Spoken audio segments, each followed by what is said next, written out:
Question from the sister. Good evening. My name is Mylene. I'm working in printing industry. I really praise God for your life, Dr. Naik. And I truly believe that you are an army of God. And I feel so blessed to be here. Thank you. Yes, I'm a mujahid. Mujahid means soldier of God. I consider myself a soldier of God. And thank you, because I say I'm a mujahid. I'm a da'i and a servant of God. Jazakallah. Sister, do you have any questions? Yes. According to Jeremiah 29:11, for God knows the plan He has prepared for each and every one of us, plans to prosper us and not to harm us, plans to give us hope and a future. That's why some of women, we believe that they have a gift of celibacy, wherein you know that nuns and some women, they're very happy unmarried. That's because they have a gift of celibacy. Now, Islam believe on that, and if not, what is the best motivational verse that you can give, which is based in Quran, for those women who is second, third, or fourth wife? Sister asked a question, quoting Jeremiah. She said that the future is with God, and some women are blessed to be celibacy. That means they should not marry. And what do you have to say? And what does the Quran say about that? Sister, in Islam, there is no monasticism in Islam. You cannot renounce the world. Our beloved Prophet said that anyone who does not marry is not of me. According to me, it is compulsory to marry in Islam. The Prophet said anyone who does not marry is not of me. To marry is compulsory. Regarding those women who are blessed, you know, you are referring to the nuns, correct, sister? Nuns, yes. Now, if you see the statistics of the priest, those who have given up the world, the fathers and the nuns, in England, the statistics say that more than 60% of the priests and the nuns, they involve in adultery. More than 60% even involved in homosexuality.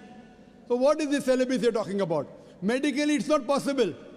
Medically, it's not possible for a woman or a man to remain virgin throughout the life without indulging in illicit sex. It's not possible. Because sex hormones are being liberated, sister. It may look to the world that she is following celibacy. It's not possible. It's not possible. Because sex hormones are being liberated, sister. So therefore, if you see the statistics, that's the reason the Protestants, what they say, a priest can marry. It is the Catholics who say that the nuns and the fathers cannot marry. But the pastors in Protestantism, they can marry. If you are a Catholic, they say that you should not marry. But in the Bible, nowhere does it say that you should not marry. Jesus Christ never said that you should lead a life of celibacy. That's the reason in Islam, marrying is compulsory, and the Prophet said, a person who does not marry is not of me. Hope that answers the question, sister. Yeah, thank you. And one more. Do you believe in the second coming of Jesus Christ? Sister asked the question that, do I believe in the second coming of Jesus Christ? Yes, I believe. It's mentioned in the Bible, he'll come again. It's mentioned in the Quran also, he'll come again. But what is the reason that Jesus Christ, peace be upon him, will come again? The reason is because, as Allah subhanahu wa ta'ala says in the Quran, in Surah Nisa, chapter number 4, verse number 158, Allah subhanahu wa ta'ala raised up Isa alayhi salam alive. Jesus Christ alive. The reason is, he was the only messenger whose followers as a whole mistook that he claimed divinity. All the other messengers, none of their followers as a whole misunderstood that the messenger was God. Because there was a misunderstanding in the followers, Almighty God raised him up alive. It's further mentioned in Surah Ma'idah, chapter number 5, verse number 116. Jesus Christ, peace be upon him, to Almighty God. On that day I will come in the second coming, and I will bear witness. I never told them to worship me, but I said, U'budullah, worship Allah, Rabbi wa Rabbukum, who's my Lord and your Lord. He will come in the second coming to testify to the Christians. He never told them that worship me. He never said that he was Almighty God. So he'll come in the second coming to testify to the Christian that this is a big mistake. Same thing is mentioned in the Bible, in the Gospel of John. On that day, when people will come, oh Lord, oh Master, did we not do wonders and miracles in your name? So Jesus Christ will say, ye men, you depart from here. I don't even know you. So Jesus Christ will say, I don't know these people. You did miracles in my name, I don't even know you. So he never claimed he was God. In his second coming, he will clarify this misconception. That's the reason God kept him alive in his second coming, so that no one can say that Jesus Christ, peace be upon him, claimed divinity. Hope that answers the question, sister. Thank you. And one last question. Makkah is the same as the Holy of Holies in the Bible? Makkah. Yes. Yes, there is mention of Makkah in the Bible. If you read in the book of Psalms, chapter number 84, verse number 4 to 7, it says that blessed are those people who travel to the valley of Bakka. Now, Bakka is another name for Makkah, which is mentioned in the Quran in Surah Al-Imran, chapter number 3, verse number 96. The first place for worship was Bakka. So Bakka is another name for Makkah, which is also mentioned in the Bible, that blessed are those people who travel to the valley of Bakka. Hope that answers the question, sister. Okay. Thank you very much. Next question. Muhammad Haimat Pasha from India, living in Dubai. In Surah Taghabun, ayat number 11, Allah says about wealth and children to be a fitna. When we know it is a fitna, is it not better to dedicate our life in Allah's remembrance instead of getting married?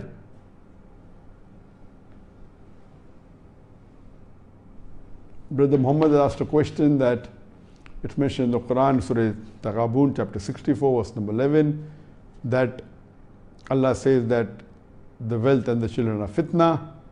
So if it's a fitna, then is it not preferable that we don't marry and concentrate in the remembrance of Allah subhanahu wa ta'ala? What you're referring, brother, is to the verse of the Quran of Surah Taghabun, chapter number 64, verse number 15. It is not verse 11, it is verse number 15, where Allah says, your wealth and your children are fitna. Now, fitna in Urdu has got two meanings. One of the meaning is a negative meaning, as though it's a calamity or it's a negative sense. And one is it's a trial. In Arabic, the real meaning of fitna is trial. It's a test. It is not something like a calamity, it's a test. And Allah says in the Quran, in Surah Taghabun, chapter number 64, verse number 15, that your wealth and your children are a trial for you, are a fitna for you. And one verse earlier to that, Surah Taghabun, chapter number 64, verse number 14, it says that verily amongst your wives and children, some of them are your enemies. And it's mentioned in Surah Munafiqun, chapter number 63, verse number 9, that let not your wealth and children take you away from the remembrance of Allah subhanahu wa ta'ala. Regarding a question, if the wealth and children are a fitna, are a test, then isn't it best not to get married and to remember Allah? Our beloved Prophet Muhammad sallallahu alaihi wasallam said that marriage completes half your deen. There was a person who asked me that because the Prophet said marriage completes half your deen, does it mean that if I marry twice, I'll complete my full deen? What did the Prophet mean when he said that marriage completes half your deen? What the Prophet meant was that only if you marry do you have an opportunity to be a father or a mother, a husband or a wife, which are important duties in Islam. Only if you marry, there are high chances you'll abstain from fornication, you'll abstain from many of the evils of society.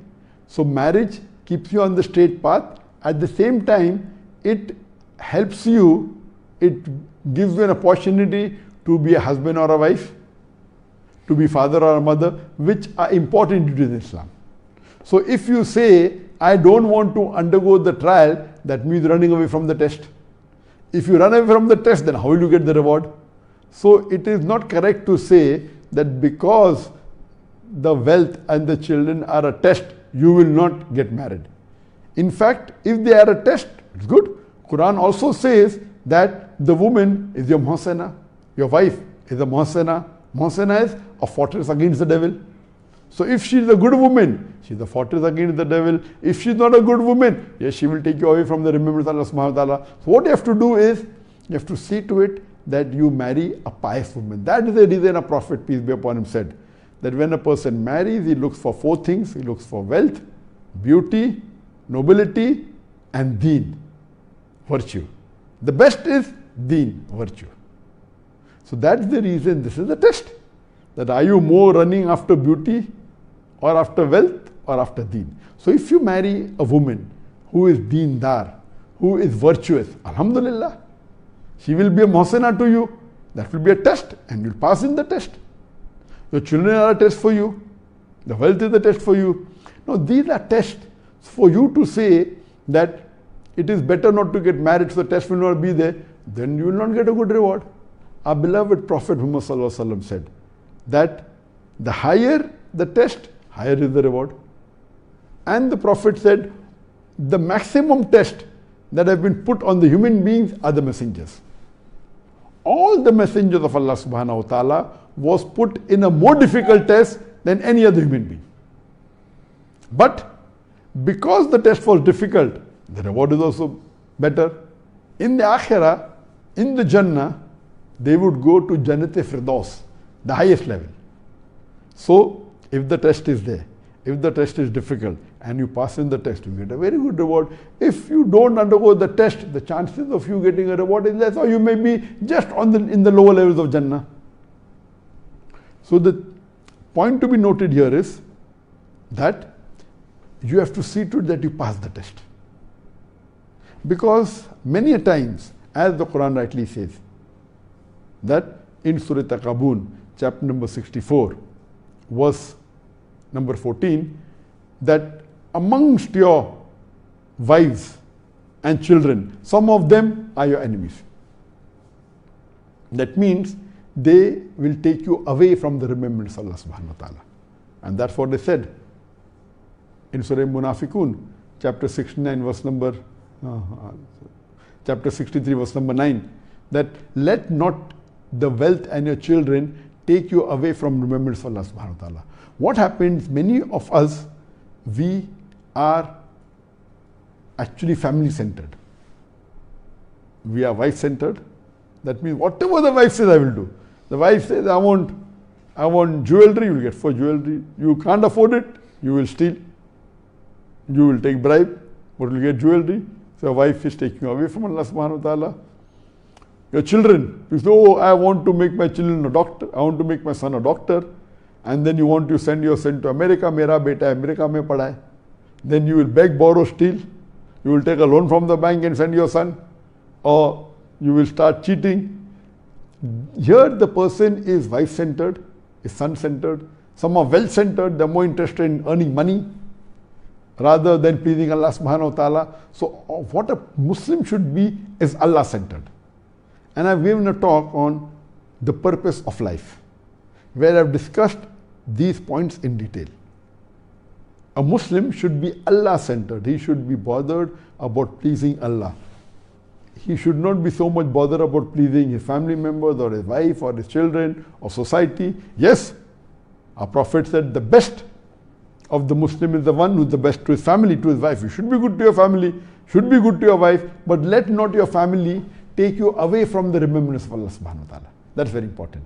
So this is the test, and Allah says in the glorious Quran, in Surah Baqarah chapter 2 verse number 286, that Allah does not lay on anyone a burden greater than he can bear. And then we do the dua, oh Allah, lay not on us a burden greater than we can bear. So we always pray to Allah subhanahu wa ta'ala that may He give us Jannat al-Firdaus. Even if He has to put us in a test, no problem, but see to it that He should not put us in a test in which we will fail. So you should not say, don't test me, but say that, inshallah, let me pass the test. So pray to Allah subhanahu wa ta'ala that may He not lay on us a burden greater than we can bear. And Allah says He does not lay on anyone a burden greater than he can bear.